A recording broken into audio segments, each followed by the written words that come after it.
I think everyone's in. Welcome. Good evening, everyone, and thank you for joining us for our second virtual edition of Dear Parents.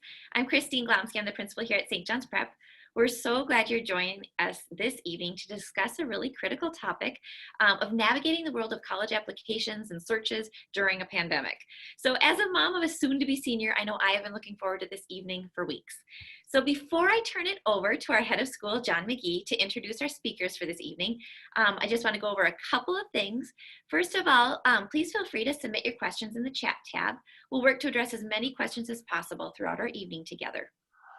Also, please know that while tonight we're talking about the changing landscape of college applications and how we can best support our students, the conversation does not end tonight. We at Prep are preparing for our students to return to us in the fall in just a few short weeks, actually, so the critical work and conversations can continue. So with that, it is a pleasure for me to turn this over to our head of school, John McGee. Thanks, Christine, and thanks everybody for joining us this evening on what has become a topic of really great interest in the midst of a pandemic. And I'm so happy tonight to have join us Renee Turner and Todd Reinhardt. Renee is Vice Provost for Admission and Financial Aid at Washington University in St. Louis.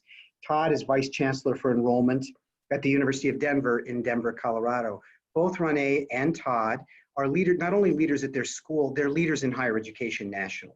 Renee is the incoming chair of the College Board, and Todd is the chair of the National Association of College Admission Counseling. And so they are both deeply connected in higher education.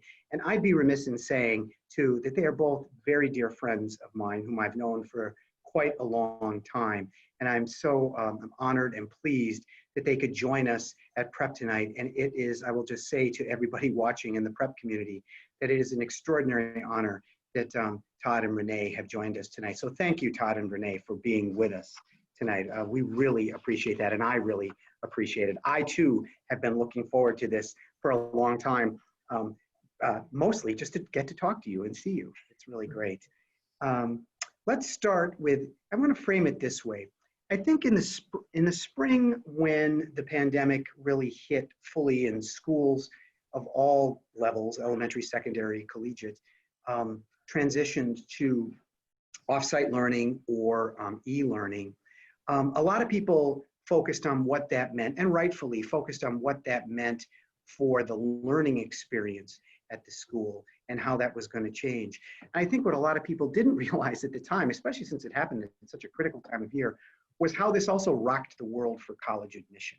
That it introduced changes that were deeply and remain deeply disruptive to traditional college admission practices, and really leaving students and families in a place, and to some degree schools, in a place to wonder what now and what next. So I guess my first question is how has the pandemic changed admission practices at Washington University and the University of Denver? So Renee, why don't you kick us off? Sure, John, and thank you very much for inviting me. I'm really happy to be here to have this conversation with you and your parents and with Todd. Things are really different right now, and I think we're all just making our way through and figuring out some things as we go along. But when the crisis first hit and WashU closed its campus and asked students to begin studying remotely, we had just released admissions decisions for our final regular decisions, and we do that in kind of mid-March.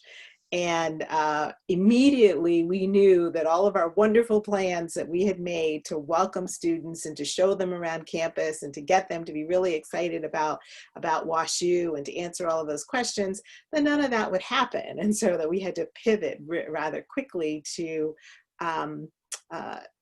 creating virtual opportunities as well as other personal ways for students and families to get to know us. And I think my team did a great job and they were very, very creative, but that has continued. You know, our campus is still closed. We cannot welcome visitors to campus.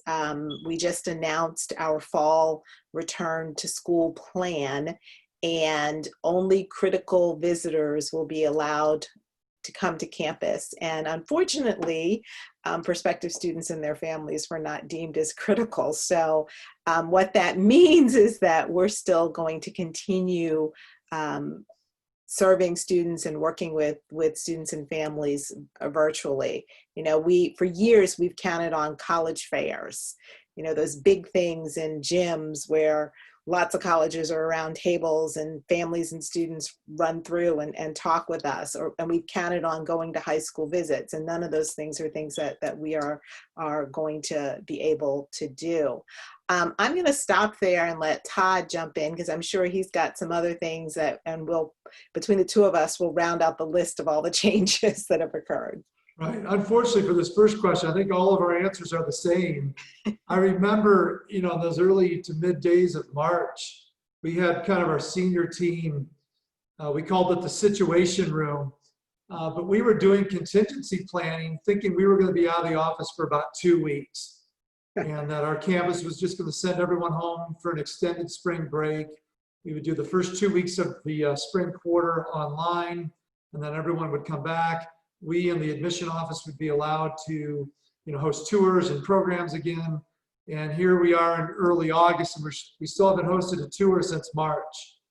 So we are hoping to get approval to start hosting small tours outside. We wouldn't be allowed to enter any buildings.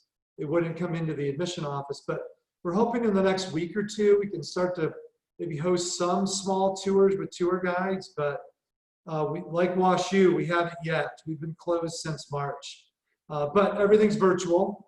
And like Renee shared, I was so proud of my team. We basically turned our business model completely upside down and hosted, you know, campus tours and information sessions all online. And we did multiple webinars and town halls like we're doing tonight. And they've been incredibly effective. I've really actually enjoyed them. Let me pick up that theme a little bit, especially on virtual tours, since it appears that in-person campus visits will be limited at colleges in most places, perhaps available to some degree, but limited for probably quite a while. What should students and parents look for in virtual tours? I know we try on campuses to replicate the best of what we are on a virtual tour, but what are the there's a point at which those can start to look the same from place to place. So what should students look for on a virtual tour as they think about one college or another? Either. Yeah, sure, I can take that. And you know, our virtual, I think all of us, I'm sure WashU and Denver and hundreds of other schools, prior to the pandemic, we had virtual tours on our websites. Right. And it was just kind of self-guided, and you know, all the cool technology. You could do the 360 views, and there'd be videos. And I don't know that it ever really got utilized that much. And I think initially that first week or two of virtual, we essentially were going live and having a tour guide kind of sit there and walk people through it. And we realized pretty quickly how boring that was. So I think our virtual tour has really improved over these last 3 or 4 months. You know, what should families be looking for, though? In some ways, the same things they're looking for when they're doing one in person. It's really hard, whether you're in person or virtual, to really learn a ton on just one campus tour. Mm-hmm. In some ways, you think it's really kind of periphery, right? It's an hour and a half, even if you're walking around. You're going into some buildings, but certainly not even close to the majority of buildings. Most likely, you're not always going to go into the buildings and sit in classrooms of where you'd like to study, because there's classes taking place, and you can't always just go, you know, all over the residence halls because people live there. So as great as those in-person tours are, there's still a lot of limitations to them. And I think really what you're trying to do is get that 20,000-foot view, just to start getting a sense of what you want and what you like. And to get a sense of the community and the setting of the campus and the location, you know, trying to see yourself on that campus. And you can still do that virtually too. You know, I think, like I said, we've ramped up with more pictures and more videos, and we tend to have 1 or 2 students on our virtual tour, so you can ask questions and you know, like you were saying earlier, John, get a sense of what's a typical day like on that campus. In some ways, virtually, you can ask and do more than you can in person. Because one, we usually have more, instead of just one guide, we normally have maybe a staff member and a couple of guides on there. And you have the ability to chat and type in the questions, or sometimes in person, you might not feel like asking a question in front of the group, or the parents maybe don't want to embarrass their students. So you're maybe a little more likely just to type something in and have it answered in the virtual format. Yeah, I think that they can be very helpful, as Todd said, in giving you a sense of what the campus looks like and the surrounding community if possible. But I think the virtual experiences that are probably more important are the ones like Todd's tour, where students are giving the tour, or at WashU, where we do a lot of sessions where we have student panelists. We've hired student interns who are working from their homes and are serving as panelists for different events that we have virtually. And I think you should be looking for opportunities to continue to hear from students. Yes, you're going to hear from us as enrollment professionals, and we're going to tell you about our campuses, but the opportunities that you have to interact with students or with faculty or deans providing information about their academic programs. And I think that all of us are getting more creative with what we're offering virtually. And because we know that everybody's doing virtual stuff, and we want to hold your attention somehow. But I still think that you can get a sense of personality, a sense of what an institution offers, a sense of what the student body is like from the virtual programs. And you can also get a sense of fun.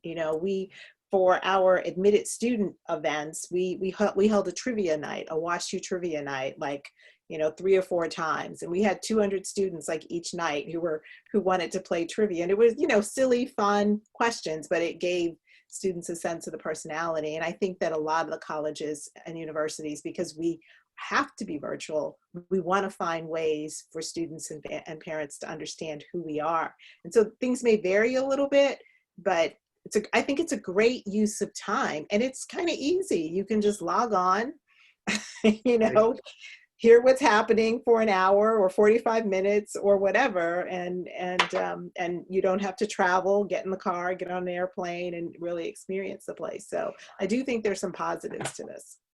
So there's probably, in that sense, the pandemic has caused an evolution in the development of virtual tours. Do you think it's likely that a portion of this is just going to stick around? We've gotten better then at doing virtual tours and making them more lifelike than just sort of a 360 view and here's something for you to look at. Do you expect that, for our younger families or families with younger children, that virtual tours are going to be perhaps not a replacement for, but used more often and as frankly as a way that if you can do it virtually, and if you're not able to travel to a school and the virtual tour is very good, it opens up a world of new choices. I absolutely agree. I think that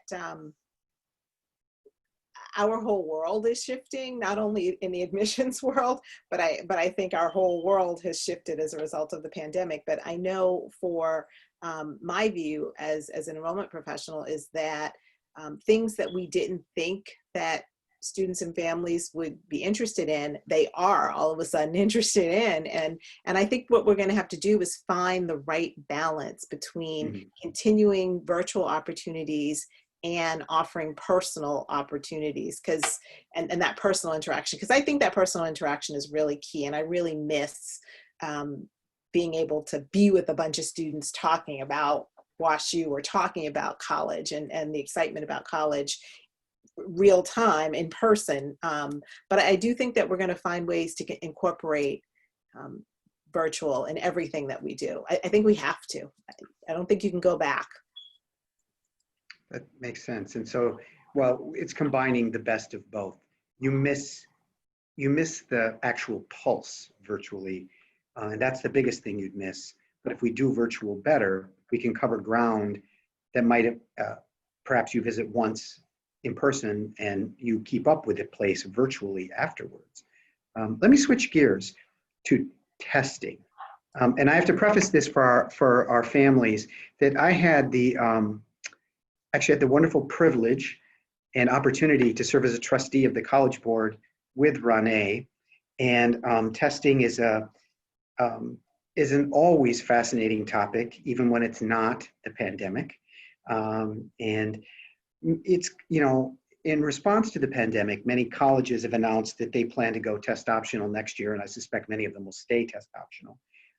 We'll see how that goes. And tests have been harder to schedule for testing for SAT, for the College Board and ACT. How should our students think about SAT and ACT tests? Should they still try to take them? And given that it appears fewer students may be taking them, what should guide their thinking about whether to submit their test scores?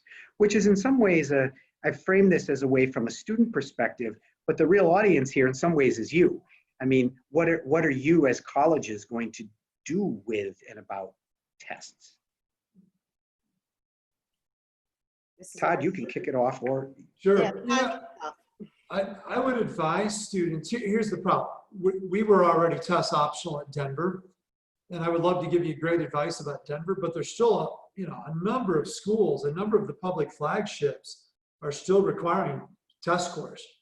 So, at least for these seniors this year who are going to be applying, you don't always know all the schools you're going to end up applying to. You maybe think you do now, but what if there's a school, in November, December, January, that you suddenly pops up on your radar that you want to apply to? If you can try to, and they maybe require tests. So I guess my point is you maybe want to at least try this fall. If you feel you can do it safely, you're comfortable doing that, and there's schools in your area willing to host, and you can test. I think you want to keep all your options open. So I would advise people to still test. And if you don't, the good news is there's literally, well over 1,000 schools that are test optional now, including all the Ivy Leagues.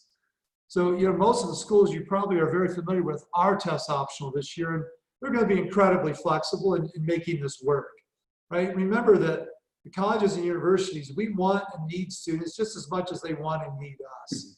So we're not going to set up these barriers or have policies that really make it very hard for students to apply or be considered for admission, because that's not the goal, right? We want to enroll people at our universities. So we're going to do everything we can to make this work. Yeah, there are some admissions leaders out there that would tell you not to take the test at all. But I agree with Todd that you first need to understand what schools are you interested in and what are their requirements. And parents, I think this is really important. If there's any possibility of change, some of you may have had, some of your students may have had the opportunity to test at some point earlier in their junior year and may be perfectly satisfied that those scores reflect who they are and their academic achievements. And if that's the case, I would say don't test again.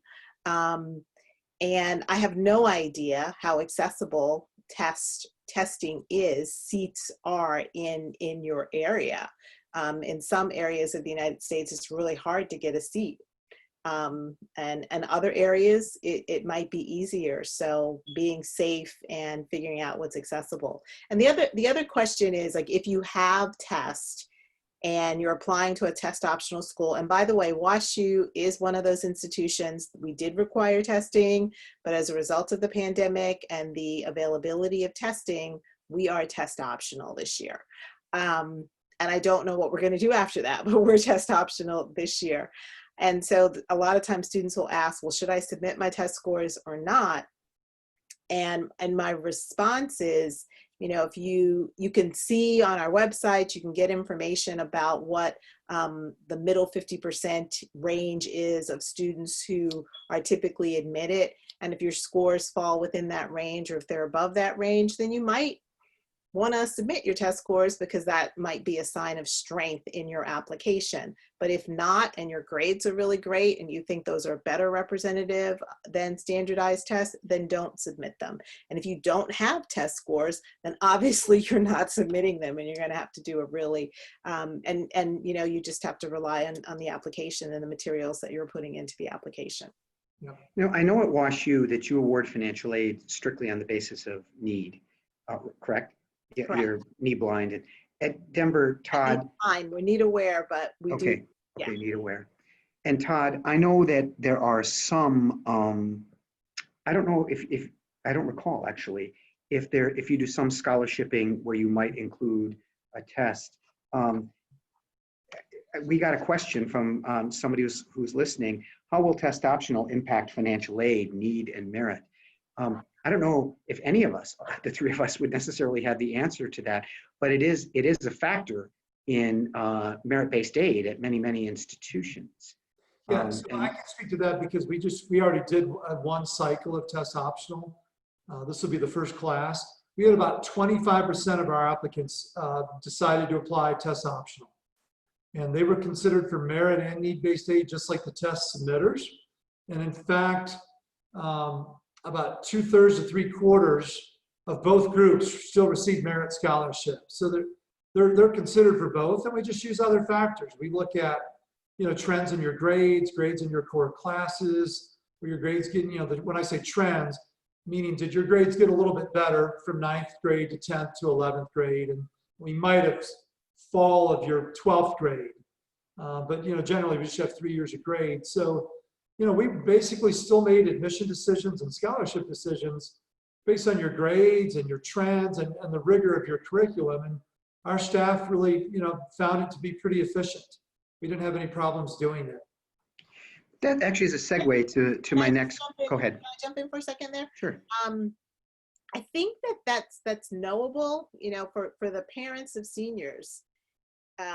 Research those institutions. There are some institutions out there that still say you need testing to be eligible for a merit scholarship, but the vast majority of institutions that have become test optional are saying that they're fully test optional. And test optional means that you're really test optional. There are no tricks. We're test optional. If we say we're test optional, we're test optional. You don't want to submit your scores, that is fine. But you can research websites if there are merit scholarships that are available, and you can find out what the criteria is, and you can just double check with the admissions folks that testing is not going to be used if you're not submitting them and if you're test optional. So I think that sometimes parents and students they worry about every little detail and they may not trust what we're saying. But in this case, I think it's really important that you trust that, because all of us are working really hard to be open, to understand context, and to not have students be even more hurt in this process, you know, through no fault of it's through no fault of your own that the pandemic hit and we can't take tests. So it's okay. Just relax a little bit and have your child relax a little bit about that. Well, it seems there's two lessons to this too. One is read the fine print, you know, do the research and read the fine print. And second is the only bad question is the one that you never ask. That in fact, if you have a question, you should ask it, and you should never be bashful about asking a question. You should be suspect if a college doesn't answer it, but you should not be bashful about asking it. I want to segue though, because you began to talk about this a little bit. You know, really most, perhaps all selective colleges have said they're going to place an even greater emphasis on holistic admission review. You know, for those of us who've been around for, maybe some of us like the dawn of time around on this, it seems, that means something. But what does that mean in practical terms to students and families? And how should students think about their applications this year, particularly as a number of activities that they would normally do that become a part of their application may have been truncated or eliminated because we can't do them. Sometimes it can be the elimination of a sport or just an activity that can't happen as normal because of the pandemic. So what is when somebody hears the term holistic admission review, the easiest thing to do is just nod knowingly. But the question is, what does it mean? I'll jump in and start, and Todd, you can clean it up because I'm gonna forget all kinds of stuff. But you know, when we talk about being holistic, that means that we are looking at every single piece of the application. We're not just making decisions based off of a GPA or a test score if we had them. We're making decisions by looking carefully at the transcript, the quality of the courses, the progression of grades. We are reading essays and paying a lot of attention. And I expect in our process that we're going to pay a lot more attention to recommendation letters from not only your college counselor, but your academic, getting a couple of recommendations from academic teachers. But we're reading the whole application, and we're trying to understand the student within the context of the environment in which they are in. Yeah, you know, one thing I would say for students, use your application to tell your story and to provide context. So for example, let's say in normal times, let's say you didn't have a very good grade in one of your classes, let's say in 10th grade. You know, there are places in the application where you can give us context and let us know if there was something going on and why maybe you stubbed your toe a little bit in that course. But you could do the same thing now with your activities. Here's the problem. When we see a low grade on a transcript, the committee might naturally just assume, hey, they can't do the work, right? Or they weren't working hard. But if there's an explanation, that helps. And it might be the same thing with your activities. Letting us know, hey, that activity was canceled. These maybe would be the things I'd like to do on your campus that I'm not able to do now, but that I would like to do if I came to WashU or I came to Denver. So don't just, it's like John said, but you know, the worst question is the one you don't ask. Don't leave us guessing. You know, provide information that's going to help us make that holistic review. I was on a panel, I can't remember, but another colleague, if I remembered who said it, I would attribute it to that colleague. But another colleague just said, this was like, what, a quarter of this? It started in March. Most students' school ended in June at the latest. So this was a period of time. You did stuff before the pandemic, and you had a resume, and you had a list of activities, and you had grades, and there is maybe somewhat of there is an interruption, and you might have had to do some things virtually, or there were some things that you couldn't do at all. But this is just a period of time, and so explain what you were doing during this period of time, but remember that you did other things prior to that, and you will do other things after. Right, it's the pre and post line marker. Yeah. How, you know, we chose, in fact, I reached out to each of you this spring to ask you about how are you going to think about grades? We chose at St. John's Prep to keep our grading rubric. We did not simply go pass fail, and a number of schools, in fact, quite a few schools did that. We didn't. We kept our grading scale. And now it was one thing for a term or a semester. And I think this year we're going to go into a year where you're likely to see all kinds of mixed reports on grades. How do you think colleges will interpret grades this year, which are going to come in many forms from different schools? And I think the central question I imagine for many students and parents is not how am I going to be advantaged by this, but how might I be disadvantaged by this? You know, what Renee just talked about with kind of activities, it's the same thing with your classes and your grades. It's really a period of time. So let's say for your seniors who are on this town hall tonight, you know, we still have your classes and grades from 9th grade and 10th grade, most of 11th, right? Like 2/3 of the year.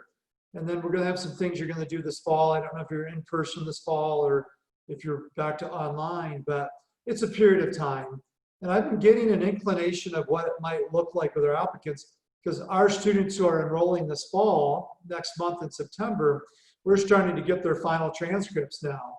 So I've actually been looking at some of them, and it is across the board. Some schools went completely pass-fail. Some kept grades like your school did. Some gave students the option they could get letter grades or choose for a couple of their classes that they wanted to do pass-fail. So I've been kind of looking at those to see how committee might look, next year when we're getting the 11th graders who are now going to be 12th graders, because their transcripts will be the same, right? That spring is going to look the same for them. And, my early assessment is it's going to be fine. We're going to make it work. And, we're going to be able to see your body of work. So I'm not worried about, one spring throwing off our process. I agree 100% with what Todd said, 100%. I think that was a question that was important, I think, for me to ask, because there's a lot of pressure around grades for students, and particularly as it relates to selective schools. And it's good to hear the idea that, and it goes back to the idea of holistic admission, that you're not admitting a grade point average or a test score. You're admitting a person, and a person with both a set of experiences and an aspiration. And I know that I've harped with almost anybody, any young people, has never worked with my own children, but to simply say, your job is to figure out not how you fit a college, but how a college will fit you, and to approach it that way. The college has its own issues trying to figure out if you fit. They have to view it from the other side, but it's when it comes together when that's right, and that involves telling your whole story and presenting your whole self, not just these fragments of yourself. What kinds of admission outreach is? And first I thought of this question in relation to juniors, but rising juniors, but I guess it really matters the same for rising seniors. What kinds of admission outreach or communications should students expect in this decidedly unusual year? The process normally is that you might get a pile of search mail at home, and then if you respond, you get standard kinds of contacts with a rep, and you can visit and do all of that. But how might the communication process change? And I think, since both of you basically said that the pandemic caused you to turn your business model and your admission model upside down and say, well, gee, given these constraints, we have to do this differently. So what should students expect this year from you? It's a really great question. And one of the things that I know that I'm concerned about is how do we get students' attention, and how do we make sure that we are communicating well with the students that we really want to recruit. I have no idea if students are going to respond to mail any more or less than they did prior to the pandemic, but we are going to do probably some more paper communications and things. I think students are going to continue to get a lot of email that they're already getting. And I think it's important for parents, as you're advising your student, to sort of help them think about their email addresses and what they want sent where, and to remind them to check stuff, because there's a lot of important things that come through those emails, lots of invitations. We're going to do interviews. We're going to continue to offer students the opportunity to do interviews. One of the strange things, however, about interviews is, while we want to do them on Zoom, our legal counsel at the university is advising us, and I've heard this from other institutions, that are advising us not to do one-on-one Zoom interviews with students. So parents, you might have to sit quietly in the background with the Zoom interviews. But I think we're going to do a lot of the same things. We're struggling to figure out how, at least on my campus, and I hope Todd and his team is smarter, and then maybe I can learn from him. But at least on my campus, we're really trying to figure out how to communicate authentically, one-on-one, and try to recreate that personalism. Like, are we going to pick up the phone and call students more? You may expect some calls. So it's hard, because there's a limit to what we can do and how we can get students' attention.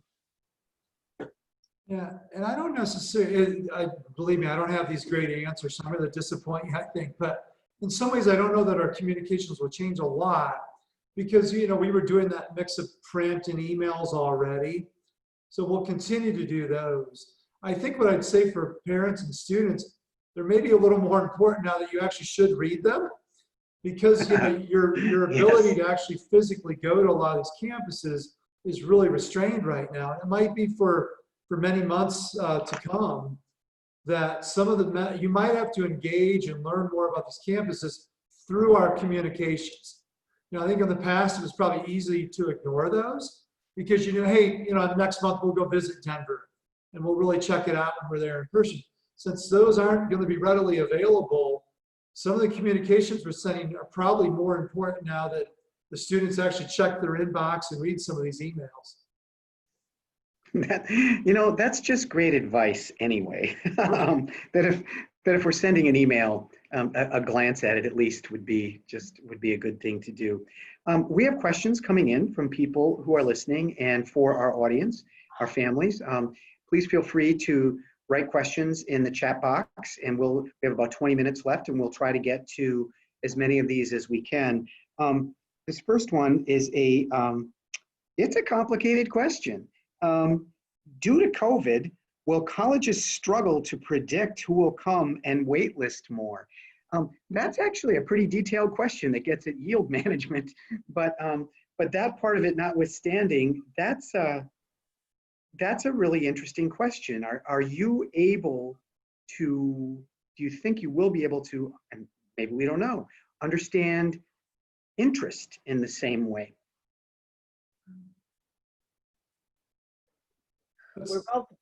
We're both running to jump in on that question. Yeah, right. Yeah, thanks a lot for that question, crowd.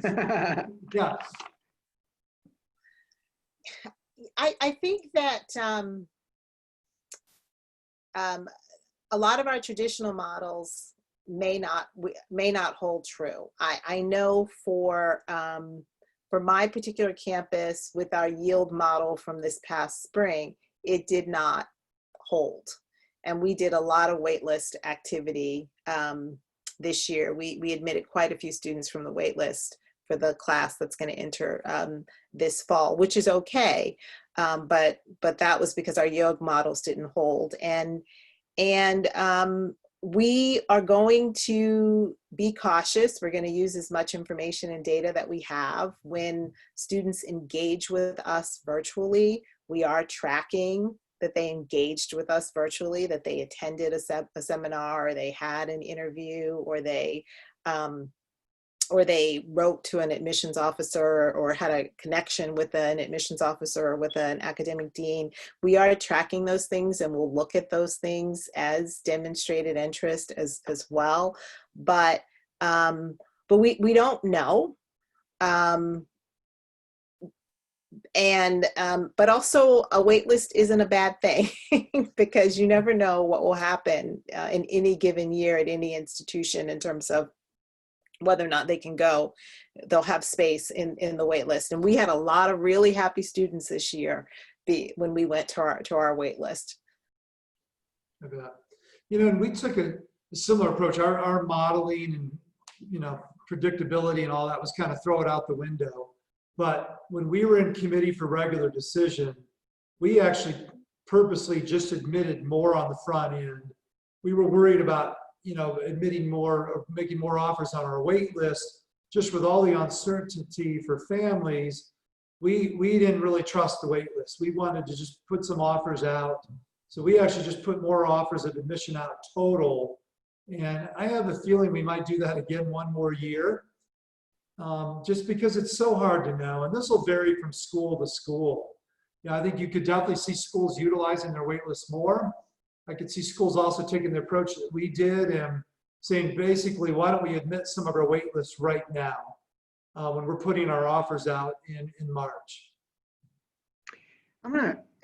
This is a not unrelated question, but I'm gonna put together a couple of questions that we got here and maybe frame them just a bit differently than we received them. But with the changing of the meaning of essentially the National Selection Day, May 1, And given that schools' ability to understand depth of interest, real interest, is a bit in flux now, what might that mean in terms of even financial aid competition among schools for students? It's really clear that, especially since you both are at private independent colleges, in private colleges. I'm in an independent private secondary school. We are.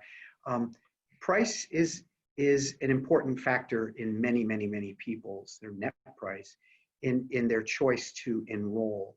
How might that landscape change too? Not necessarily simply because of COVID-19, but even in relation to the change in what May 1st means and college's ability or perhaps interest in competing differently after that, after May 1. What might, I guess the upshot of the question is how might price competition change among colleges, and what would that mean for our families? Oh boy, that's another good one, John. I can tell you what we observed this year, and I don't know if this always holds true at schools like WashU in Denver, but I certainly observed a number of schools where our students applied to, whether they're publics or privates. Schools were definitely more aggressive with scholarship awards this past year. And I would imagine that will continue another year, just because of everything we've been talking about. I think in some ways it was a buyer's market. I think at a lot of schools, and I think it will be perhaps again this year, but it's so hard to know. And that's going to vary from school to school. I agree. I know that at my institution, we do, we are need aware in the admissions process. We do have a financial aid budget, but if we're admitting you, we're meeting your full need, and we're committed to meeting your full need and supporting, making the institution affordable throughout the student's time. And I think that as you're thinking about cost, you should really think about the range of institutions that you're applying to, because some institutions that you think may be way expensive may have opportunities for scholarships or merit money. If you don't think you're eligible for financial aid. So I think it goes back to that kind of smart college search where you're, the old adage, and maybe the parents will remember, is that you had your reach school and you have the school that you think you would do well in, and then the school that you're pretty sure you're going to get admitted to. I think you have to approach the search process and thinking about finances kind of in the same way. Not only thinking about places that you may get into, but places that you may be awarded a scholarship. But I think that families need to keep in mind that institutions are very different.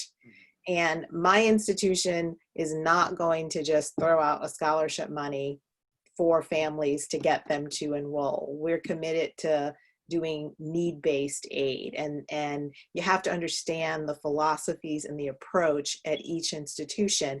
And that's a fair question to ask the admissions and the financial aid officers. You have to ask them, tell me about your programs. Do you provide a lot of scholarship money? Do you provide merit? Or is it all need-based? Have them describe the range so that you know what to expect, and do that up front. So often we still find families that are admitted, but they never really looked into or really understood the finances that were being, the policies, the financial policies at institutions. And I think that tripped them up and their students in the end. And it's just so important to talk about that up front. Seems too like as we begin this process as parents, and for those who are listening, you all should know that Renee and Todd are parents and have their own children who will soon begin their college search processes. And as one who's gone through this 3 times with 3 of my 4 children so far, it's a lot different, even when you're in the field, when you're out with your own daughter or son and trying to think, wait a minute, I'm supposed to know the answer to this question, but I'm feeling all emotional even about this.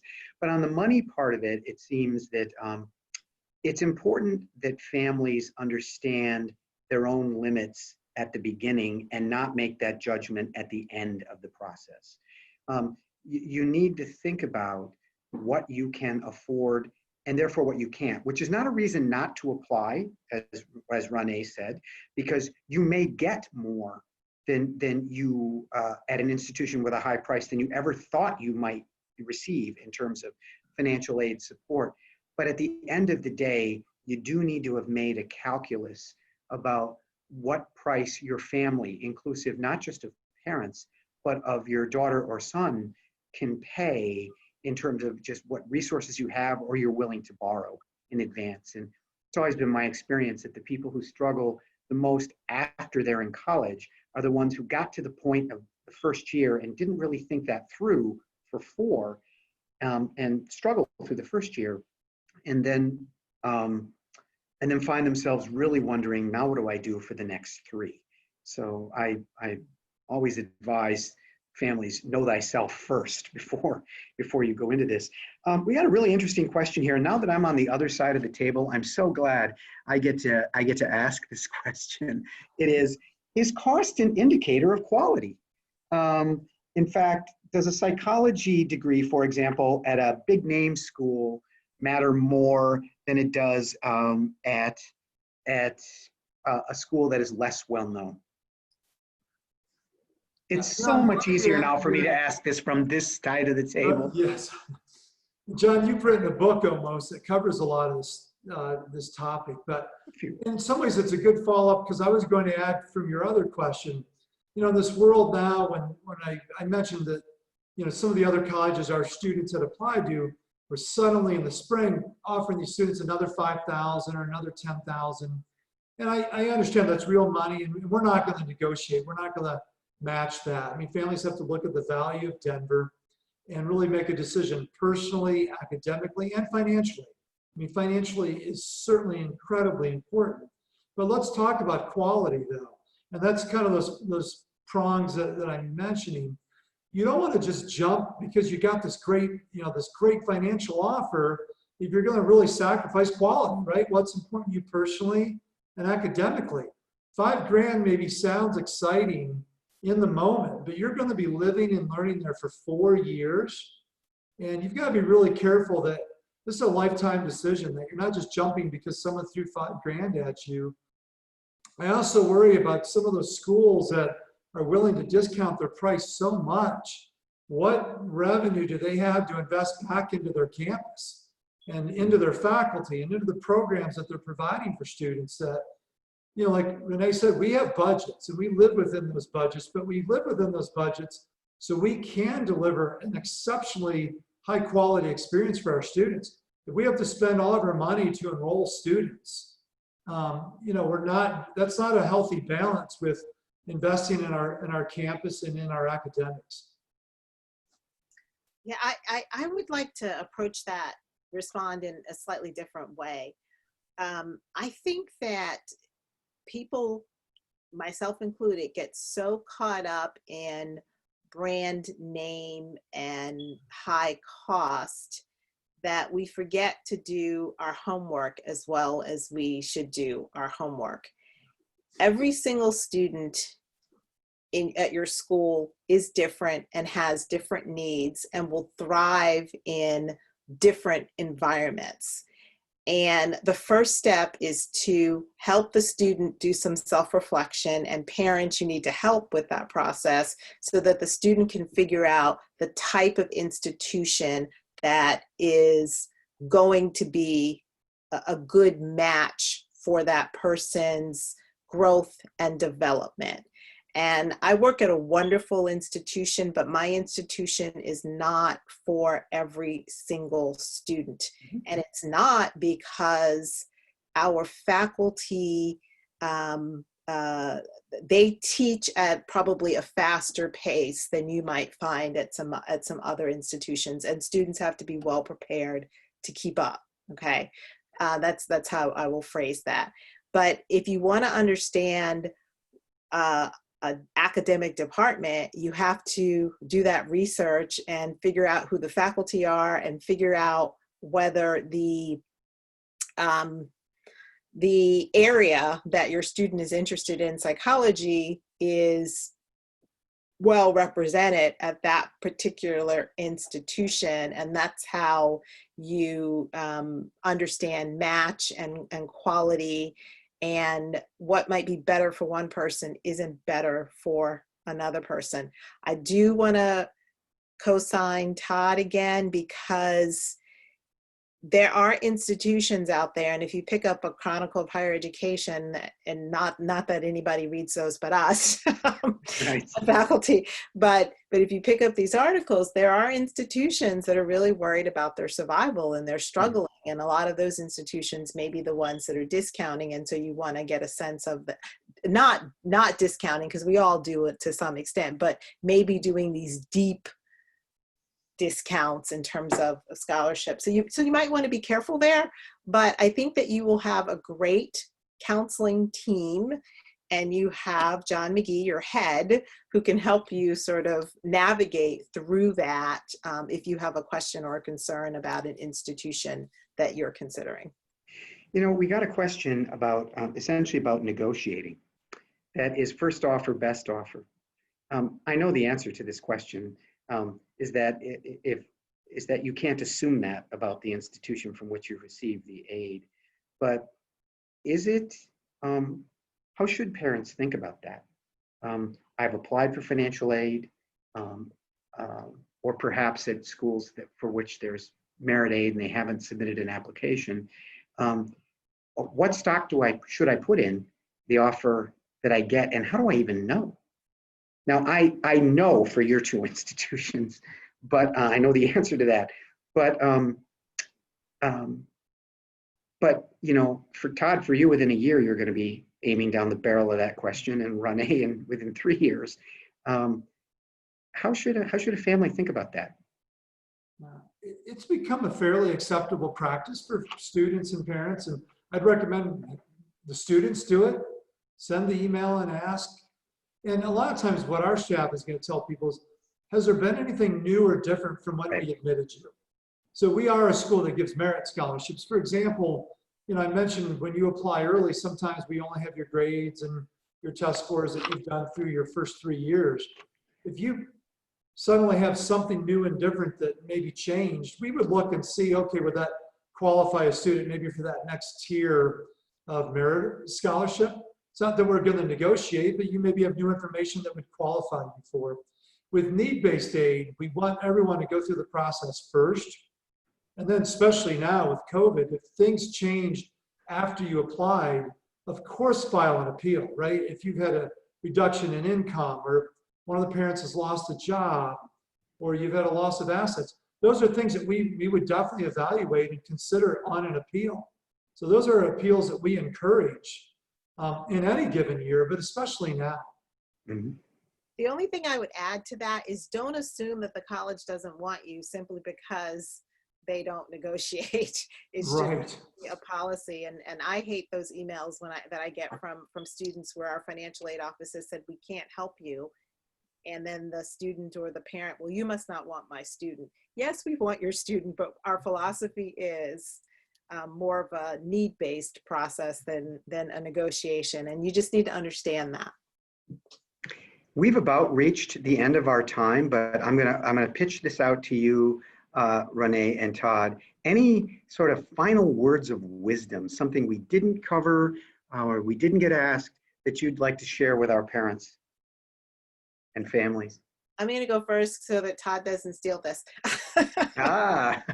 Because, you know, if he says the same thing, I won't have anything to say. But the one thing that I would like to encourage families is to not let this process overwhelm and drive every single interaction that you have with your student.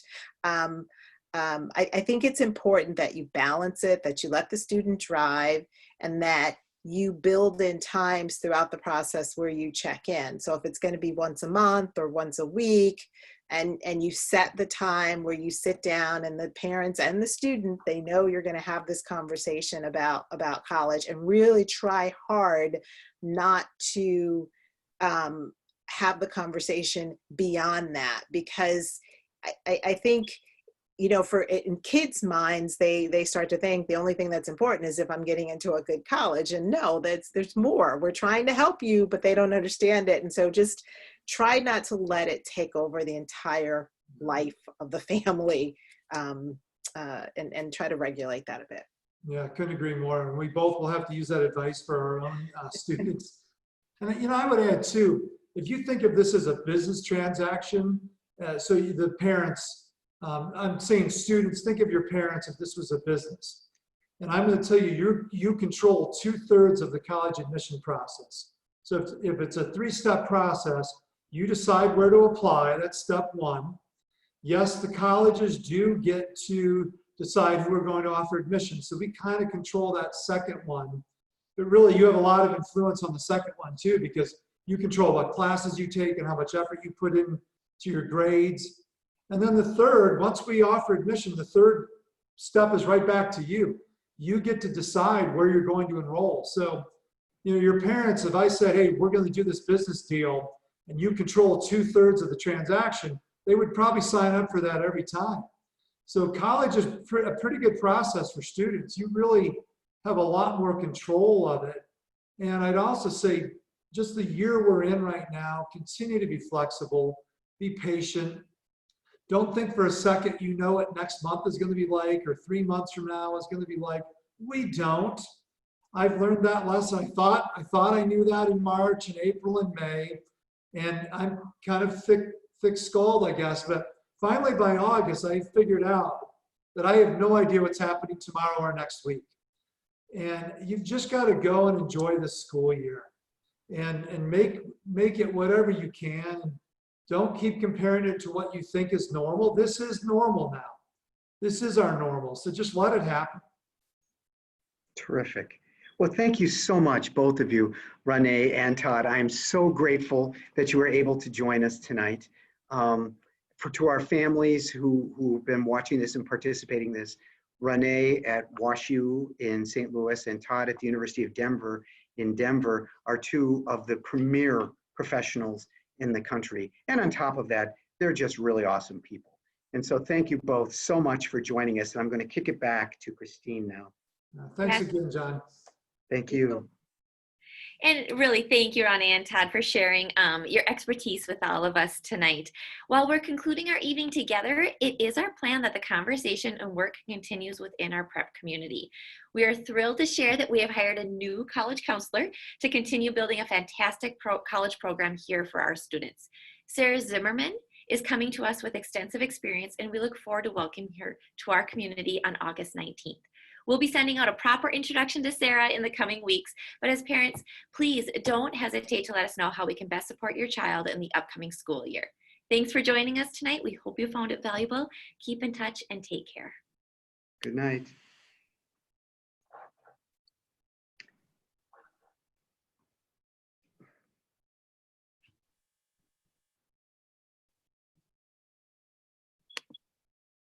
Christine, you know how this